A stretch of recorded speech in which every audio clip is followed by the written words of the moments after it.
Dis donc. Faut jamais parler à Toto sur ce ton-là. Jamais. Bougre de saligo. Vous avez pas fait ça. Dis-moi tout de suite que c'est pas vrai avant que je t'ouvre la tête pour voir ce qu'il y a dedans. Par exemple, monsieur. Il l'aime pas du tout, ma gueule, monsieur.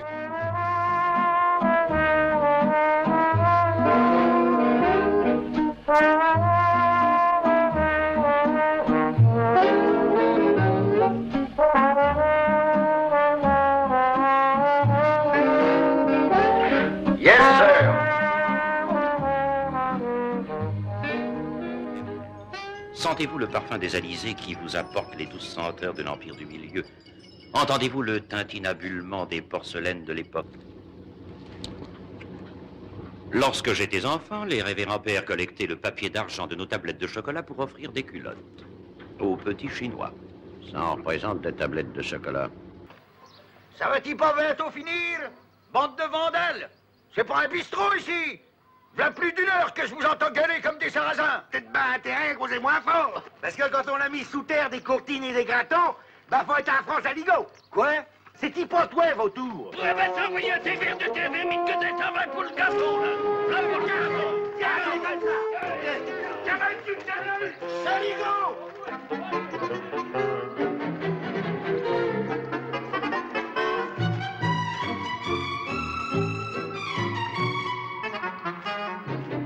On a encore entendu les coups de fusil du côté de chez vous. Dans la nuit de dimanche, c'est sûrement votre beau-frère. Prévenez-le, hein. La société de chasse va envoyer ses gardes et il se fera épingler. C'est pas qu'on les paille. Et puis enfermez-le, vous me rendrez service. Il commence à m'emmerder. C'est le courrier.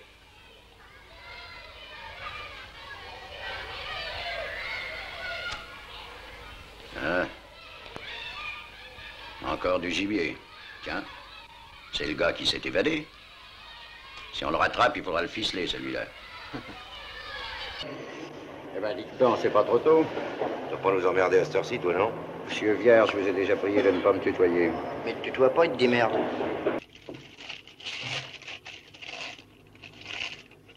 Qu'est-ce que c'est que ces 2 heures d'arrêt? 2 heures de repos. Vous refusez rien? Bah non. Puis sans les 2 heures, c'était le repos éternel, on voyait plus clair. Au plus vite. Vous êtes là pour constater, pas pour questionner, hein? Bon. Eh ben alors, à vous de jouer, moi je vais pioncer. Bon. Vous expliquerez ça au patron? C'est ça. Madame communale, on me dit. Salut, Lodet. Ça fait une paye. Ça... Oui, monsieur l'inspecteur. Vous vous connaissez? On est de vieux copains, pas vrai? Alors, je te passe à tabac ou t'avoues tout de suite que tu l'as tué? Le magot, je vous en parlerai après. Et pour s'empiffrer, elle n'avait besoin de personne. Je vois ce que c'est. On veut étouffer l'affaire. Ah, vous, la pipelette, j'aime pas votre ton, hein? Pipelette peut-être, mais pas idiote. De là. Toute seule. Comment elle aurait fait pour arriver là? Elle marchait absolument pas? Ma parole, elle est sourdingue, la police française. Non, mais dites donc. Combien de fois faudra vous le dire? Elle ne marchait pas, non. Oui, bah alors, Rimoldi a mal vu le numéro composé par Bertrand. Je me refuse à croire que Leclerc soit un chef de bande et un assassin. Moi aussi. Et pourtant, c'était bien lui. Moi, j'aimerais bien qu'Albert le rappelle, qu'il lui apprenne la mort de Bertrand et qu'il lui demande un rendez-vous pour voir. Leclerc? Vous vous rendez compte? Mais vous allez finir par m'attirer des ennuis. Bah, ce n'est pas vous qui l'appelez, c'est Rimoldi. Alors, qu'est-ce que je fais? Allez-y. Et dites-lui que Bertrand vous a parlé avant de mourir. Monsieur Leclerc. Eh bien, Rimoldi, on part en voyage sans dire au revoir aux amis? Quel manque d'éducation, quelle ingratitude. Ça, on peut le dire. Ne l'accablez pas. Merci, Edith. À moins qu'il n'ait peur qu'on l'accuse d'avoir assassiné cette nuit un certain Martel, amant de Mademoiselle Génie. Oh, vous n'allez pas partir comme ça. Madame ou mademoiselle, je me présente. Taboureau, un admirateur. Faites-moi plaisir et venez boire un verre de champagne à ma table avec mon ami Daniel. Faites-moi plaisir, mais à quel titre? Il y a 5 minutes, elle ignorait votre existence et vous voulez déjà qu'elle vous fasse plaisir? Mais à ce rythme-là, si je m'en mêle pas, dans 20 minutes, vous allez lui demander sa chemise? T'es bien agressif, toi. Qu'est-ce qui va pas? Toi, depuis combien de temps tu le connais? Je sais pas, moi, depuis 4 ans presque. Alors, laisse donc les vagues tranquilles. Moi, ça fait 43 ans que je le connais. Et en 17-18, j'ai vu faire à cet homme-là à peu près tous les jours des choses que des petits gars comme toi n'imagineraient pas de faire, même une fois dans leur vie. Des tas de choses. Aussi bien avec un SPAD 33 qu'avec un jeu de 52 cartes. Tu vas tirer tout de suite, hein? Ou c'est moi qui te sors? Bon. Mais qu'est-ce qu'il a fait, ce cochon-là? Votre plancher est tout mouillé. Je vais vous nettoyer ça. Non, c'est pas la peine. On est pressé. Merci. Docteur, vous pensez pas que ça suffit comme ça? Vous devriez aller vous asseoir dans l'autre salle, c'est plus tranquille. Des fois, vous auriez envie de dormir un peu. Je n'aime pas dormir. Oh, on dit ça. Allez, passez-moi la bouteille. Plus tard, on vous l'apportera. C'est pas pour vous la reprocher, docteur, seulement je crois que vous avez déjà fait le plein. Encore un peu et ça déborde.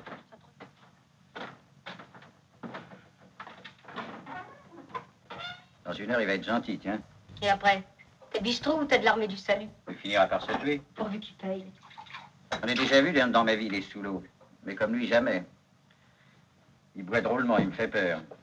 Et pourtant, tu l'avais vu quand il est arrivé dans le pays, il n'y a pas encore 12 ans. Un grand costaud sympathique qui voulait tout bouffer. Eh, Polo, t'as lu le canard ce matin? Non, pourquoi? C'est Villa Saint-Marceau que tu l'as piqué, la bagnole? T'as pas besoin de le gueuler sur les toits. Quand tu parles, il y a un mec qui s'est fait buter cette nuit, Villa Saint-Marceau.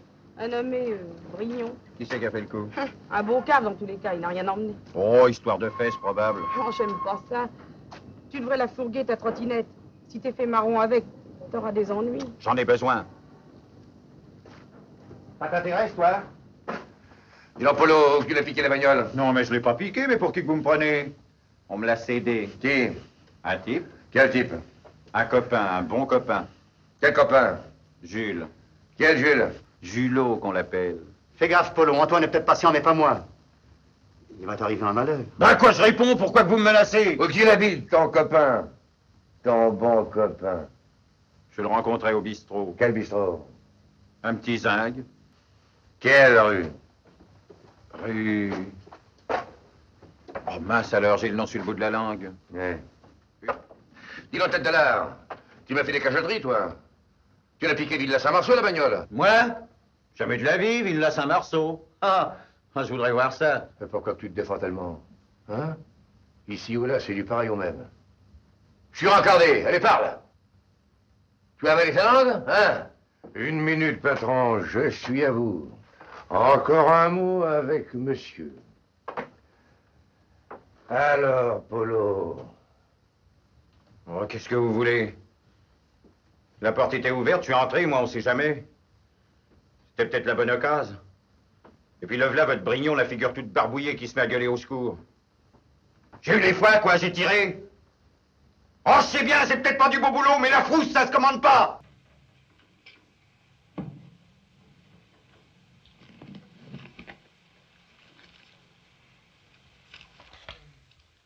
Belle journée.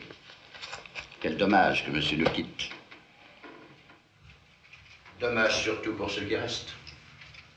Car le temps pourrait bien se couvrir après le départ de monsieur. 3 couverts pour ce soir au roi de la marée. La meilleure table. Pardonnez-moi. Marcel, occupez-vous de monsieur Riméro. Riméro, 10 milliards. Vaniteux comme un pou, con comme un balai. Je t'ai pas dérangé pour rien. Tu vends quoi? Actuellement, j'en sais rien. La première fois que j'ai entendu parler de ces affaires, monsieur Larsan Bellac venait de vendre les îles Tuamotu. La seconde, il venait d'acheter le golfe du Mexique. Enfin, une partie. Oui. J'en ai déduit qu'il avait quelques intérêts dans le foncier.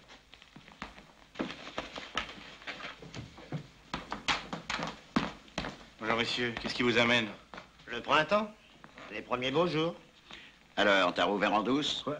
On avait pourtant ta parole. C'est vraiment incorrigible. Écoutez, monsieur, je comprends pas. Expliquez-vous. On est là pour ça. Tiens. Eh ben, t'avais raison, c'était trompé. C'est plus un bob, c'est un atelier d'art. Qu'est-ce que vous allez chercher? Je te savais pas photographe, moi. Et tu fais dans quel genre? Les idylles champêtres ou les pères fouettards? Quoi? Les bergers grecs ou les moines espagnols? Qu'est-ce que tu viens foutre ici? Le gars vient de passer une coupe si on paye pas la note ce matin. Ah, les vaches, manquait plus que ça. Et combien ça fait? 832 francs 95. Il y a 2 mois de retard. 900 balles? Paye les 1000 francs que je t'ai donnés hier. T'as qu'à les leur demander à l'épicier. Tiens, attends-moi là, je vais les demander à 100 viaux. Il a pas de femme, pas de môme, pas de gaz, lui. Eh ben, pourquoi tu pleures? Regarde-moi ça, comment tu t'es arrangé. Hein? Je l'ai trouvé en train de se bagarrer.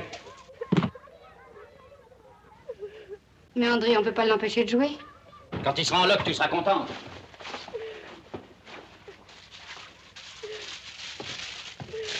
Et fais-le taire, nom de Dieu! Sans ça, il va chialer pour quelque chose. Mais qu'est-ce qu'il a tout d'un coup après moi, cette saloperie de grec? Qu'est-ce qu'il a dit? Ah, dis-le-moi, quoi, vaut mieux savoir. Oh, et puis si tu veux le savoir, il aime pas ta gueule. Qu'est-ce qu'elle a, ma gueule? Ah, il dit que t'as une gueule de croque-mort.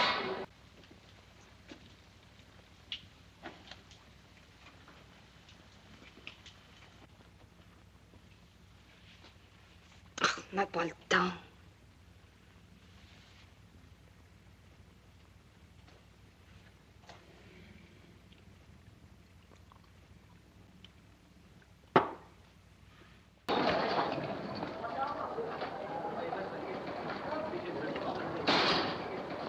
C'est pas vrai, dis.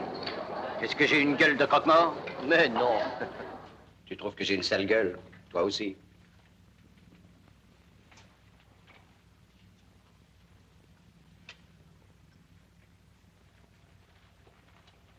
Pourquoi moi aussi? C'est pour ça qu'on m'a refusé la place. Une gueule de croque-mort, il paraît que j'ai. Ben et lui, il s'est pas regardé. Mais qu'est-ce qu'a dit ça? Ce métèque, le Hambi. Faut avoir une gueule qui leur revient pour décharger le coton maintenant. Je serai prêt tout de suite. Ah, parce que c'est pas encore prêt? Et alors, qu'est-ce que tu fous pendant que je me crève? Mais 5 minutes, tu peux pas attendre 5 minutes, non?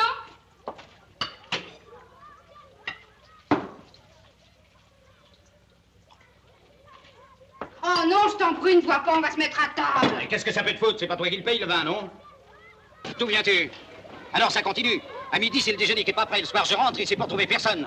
Allez, d'où viens-tu? Mais qu'est-ce que t'as encore? Tu veux le savoir? Eh ben, je suis saqué, tu comprends? Je suis foutu à la porte. Je sais. Comment tu le sais? C'est Jean qui me l'a dit. Le salaud. Où l'as-tu vu? Je viens de chez lui. Eh ben, qu'est-ce que tu veux?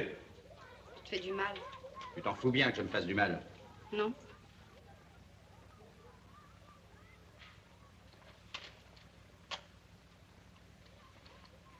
C'est vrai?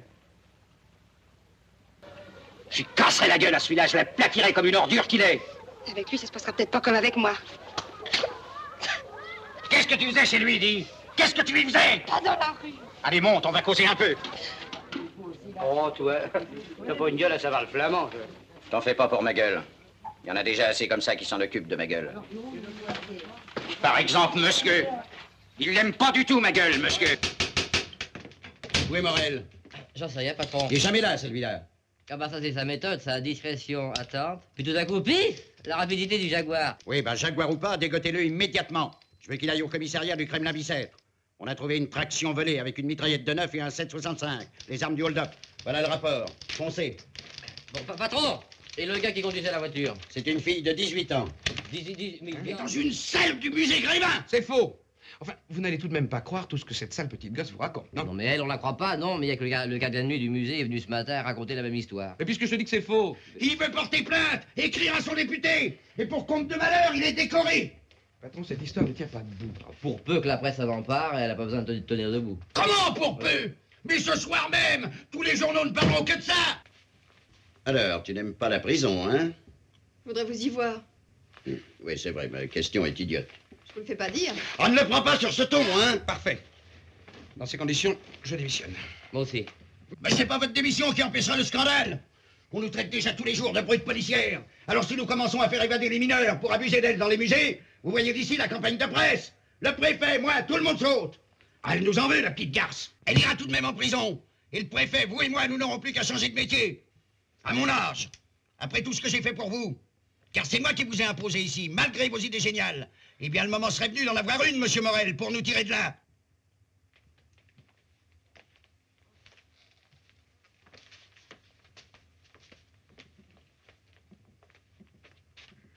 J'en ai une. Mais dites-la, Morel! J'ai 4 enfants à nourrir, moi! Je l'épouse. N'épousez-lui jamais. Tu ne veux pas l'épouser? Non, je vais l'envoyer en prison. Et lui ne pense qu'à t'en faire sortir. Comme ça, je serai sûr de pas le rencontrer. Tu vas me faire le plaisir de profiter de l'occasion.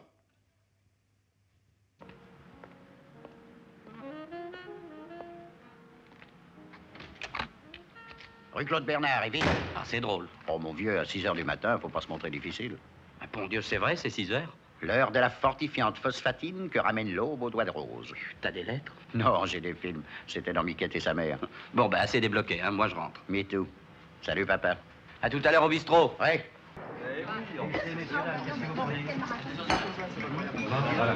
Tu mes tartines. Voilà, ça vient. Tiens, ça me fait mal de te voir souffrir. Tu es un ange. Tu pars. Bonjour. Salut. Pam, pam, pam, pam, pam. Si on peut plus se réjouir du bonheur des autres. Moi, les amoureux, ça me rend sentimental. Allez, coucher. Justement, j'y pensais. Bonsoir. Oui. Dis donc, en venant comme il faisait clair de lune, j'ai été voir l'ami Pierrot. Tu as parlé de la rallonge? Bah. Qu'est-ce qu'il t'a dit? Bah, qu'est-ce qu'il aurait à dire? Bah justement, il dit que tu vas trop fort. Ah oui? Textuel.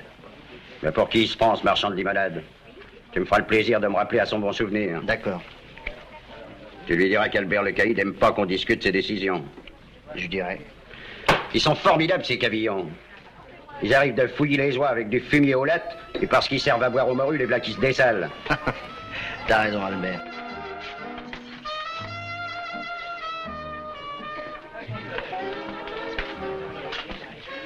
Déménagez la table est retenue. Comment l'air tenu? Non, mais sans blague.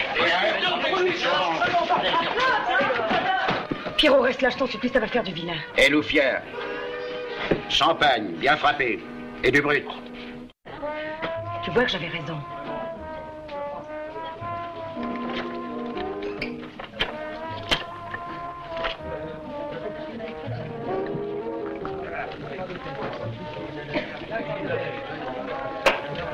On t'a demandé du brut bien frappé, on t'a pas demandé un grog.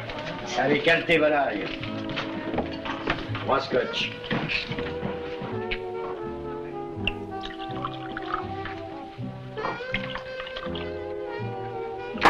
T'appelles ça du scotch, toi, Loufière? C'est de l'agneau pour les caves, ça. Lâche-moi, je te dis. Non, Pierrot, reste là, je t'en prie. Mais elle est carrossée comme une Ferrari, cette pétasse. Visez-moi ce belle-sœur. Vous avez fini, espèce de dégoûtant? Ça suffit comme ça. Vous allez vous tirer tout de suite. Monsieur donne des ordres. Je suis venu rapport à la petite note en retard, Pierrot. Il va falloir que je te compte en plus mes frais de déplacement. T'as compris? Sinon, tu vas salement dérouiller.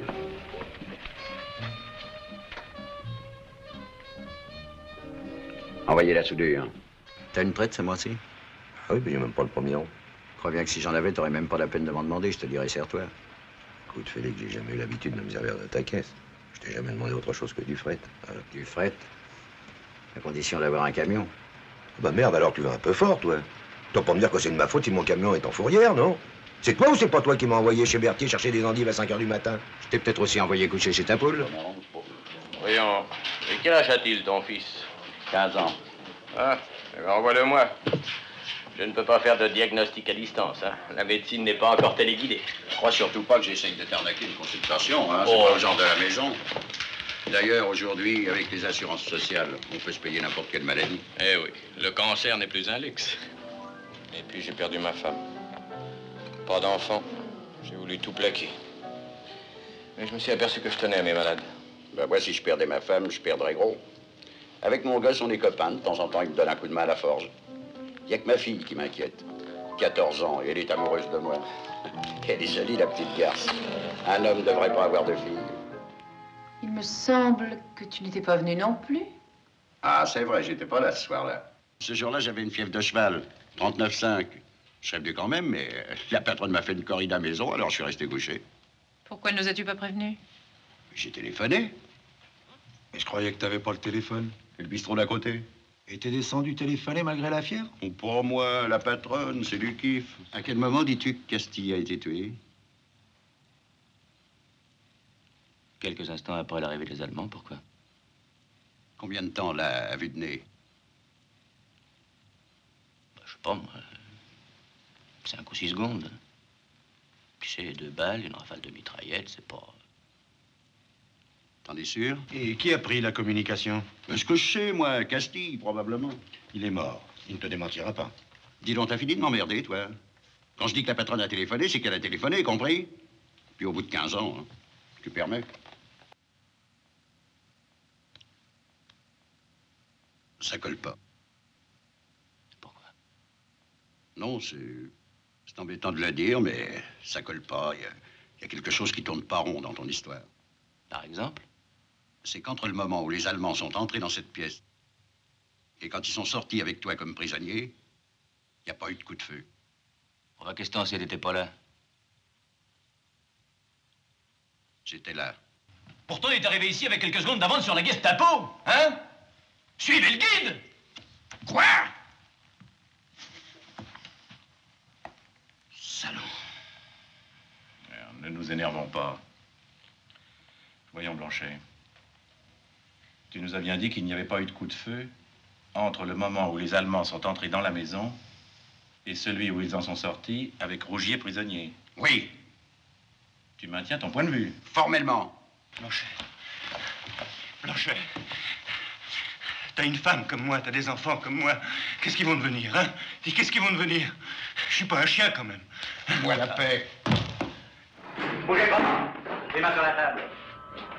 Je vous préviens qu'on a la puissance de feu d'un croiseur et des flingues de concours. Si ces messieurs veulent bien me les confier. Quoi? Ah, mes enfants, nous sommes en panne de sandwich. Allons vite, messieurs. Quelqu'un pourrait venir, on pourrait se méprendre et on jaserait. Nous venons déjà de frôler l'incident. And he'll break your dirty face. Merci, messieurs, merci. Ah oui. Qu'est-ce que c'est que ça?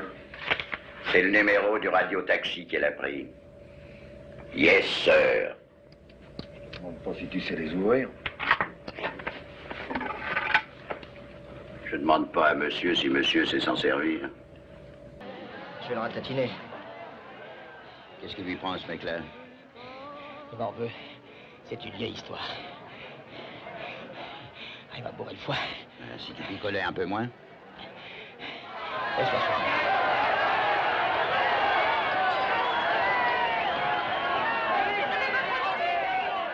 Les professeurs ont droit à 1 minute de repos. Je respecte les règlements de la fédération. 1 minute! Il y a 1 heure! Et vous gagnez, vous cassez la baraque. Ok. Oh!